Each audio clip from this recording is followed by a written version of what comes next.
સુરતમાં ઓનલાઈન ઠગાઈ સામે પોલીસનો મોટો પ્રહાર. ઓપરેશન મ્યુલ એકાઉન્ટ 2.0 હેઠળ 40 ગુના નોંધાયા. સુરત શહેરમાં વધતા ઓનલાઈન ફ્રોડ અને સાયબર ગુનાઓ સામે હવે પોલીસ એક્શન મોડમાં આવી ગઈ છે. રાજ્યના ગૃહમંત્રી હર્ષ સંઘવીની હાઈ લેવલ બેઠક બાદ સુરત પોલીસે ઓપરેશન મ્યુલ એકાઉન્ટ 2.0 અંતર્ગત એક સાથે મોટી કાર્યવાહી હાથ ધરી છે.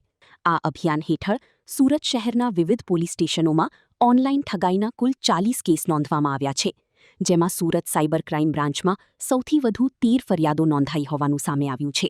પોલીસના જણાવ્યા મુજબ નોંધાયેલા કેસોમાં 4,000 રૂપિયાથી લઈને 1,52 લાખ રૂપિયા સુધીની ઠગાઈના ગુનાઓનો સમાવેશ થાય છે, જેમાં રૂપિયા 1.52 કરોડની છેતરપિંડીનો કેસ સૌથી મોટો હોવાનું જાણવા મળ્યું છે.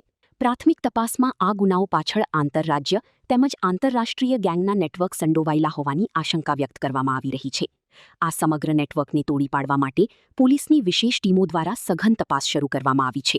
સૂત્રો પાસેથી મળતી માહિતી મુજબ આ કાર્યવાહી દરમિયાન 50થી વધુ લોકોની અટકાયત કરવામાં આવી હોવાની પણ વિગતો સામે આવી રહી છે. જો કે પોલીસ દ્વારા સત્તાવાર રીતે વધુ વિગતો જાહેર કરવામાં આવી નથી.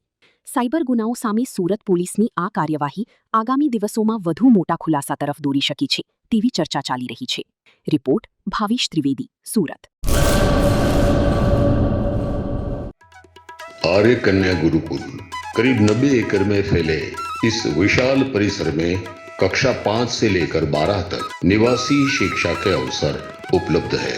इसके अलावा स्थानीय कन्याओं के लिए केजी से लेकर 12वीं कक्षा तक गुजराती तथा अंग्रेजी माध्यम स्कूल भी कार्यरत है.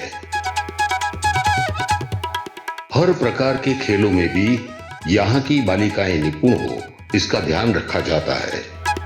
यहाँ कन्याओं को वेदों के प्राचीन मंत्रों के संस्कारों के साथ विज्ञान और टेक्नोलॉजी से जुड़ी आधुनिक शिक्षा दी जाती है. बालिकाओं को विभिन्न कलाओं में पारंगत बनाने के साथ संस्कारों का सिंचन इस गुरुकुल की विशेषता है. आर्य कन्या गुरुकुल पोरबंदर में एडमिशन के लिए संपर्क करें 8258040404.